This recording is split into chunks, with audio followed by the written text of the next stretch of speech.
இப்போ எஸ்ஐஆரில் நீங்கள் என்ன சொல்கிறீங்க, என்ன ப்ரொசீஜர்?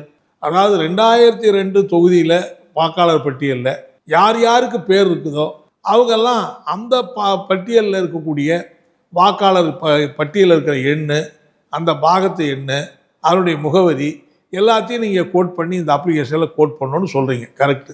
2002 இப்போ உதாரணமாக டி நகர்னு ஒரு தொகுதி இருக்குது.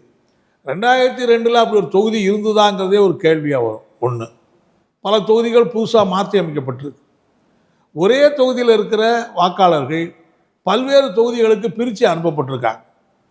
இப்போ அவங்கெல்லாம் போய் 2002 வாக்காளர் பட்டியலில் எந்த தொகுதியில் போய், ஒரு தொகுதியில் இருக்கிறவங்க ஒரு பகுதி பக்கத்து தொகுதிக்கு மாறி இருக்கும், இன்னொரு பகுதி இன்னொரு தொகுதிக்கு போயிருக்கோம். சில இடங்களில் தொகுதியவே மொத்தமாக மாற்றி அமைச்சு கலைச்சிட்டு வேற ஒரு தொகுதி, உதாரணமாக கடலூர் மாவட்டத்தில் நெல்லிக்குப்பம் தொகுதியும் ஒரு தொகுதி இருந்தது. இப்போ அந்த தொகுதியே இல்லை. 2002 நெல்லிக்குப்பம் வாக்காளர் பட்டியலில் பார்த்தவங்க இப்போ எந்த தொகுதியில் போய் அந்த வாக்காளர் பட்டியலில் பார்ப்பாங்க?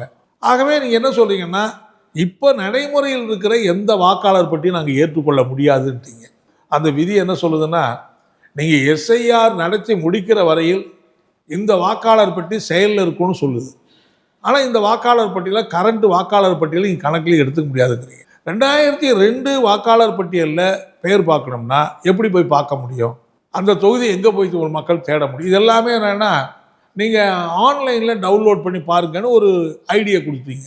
கிராமப்புறத்தில் இருக்கிறவங்க யார் போய் அந்த ஐடியை போட்டு ஆன்லைனில் பார்ப்பாங்க? அவங்களுக்கு என்ன அதை பற்றிய பரிச்சயம் இருக்குது, பாண்டித்யம் இருக்குது?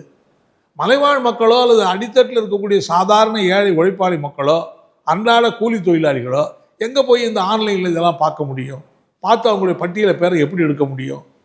அதில் இன்னொரு வேடிக்கை என்னென்னா, ஒரு பேர் மாறி, ஒரு எழுத்து மாறிட்டா கூட போதும். இப்போ என் பேர் பாலகிருஷ்ணன், அவங்க தேர்தல் ஆணைய வாக்காளர் பட்டியலில் பாலகிருட்டினன்னு எழுதி வச்சுருக்காங்க.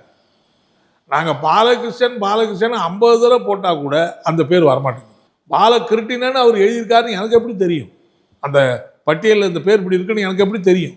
ஒரு எழுத்து மாறிச்சு, ஒரு புள்ளி மாறிச்சுன்னா கூட டவுன்லோட் பண்ணக்கூடிய அந்த சிஸ்டத்தில் இந்த பேரே வராது.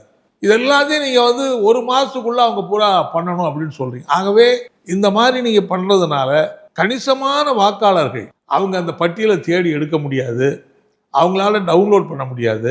அதுக்கு நீங்களும் உதவி பண்ண மாட்டீங்க. ரெண்டாவது, தொகுதிகள் மாறி இருக்கிற போது அவங்க என்ன செய்யுதுங்கிற கேள்வியாக இருக்குது. ஒரு அரசு ஊழியர் கன்னியாகுமரியில் 2002 இருந்திருப்பார்.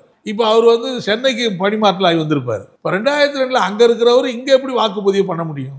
இங்கே எப்படி அவர் ஏற்றுக்க முடியும்? 2002 ஒருத்தர் கல்யாணம் ஆகியிருக்காது, அவர் இப்போ புதுசாக கல்யாணம் பண்ணியிருப்பார். அவர் மனைவிக்கு எப்படி வாக்குப்பதிவு எங்கே போய் பதிவு பண்ணுறது?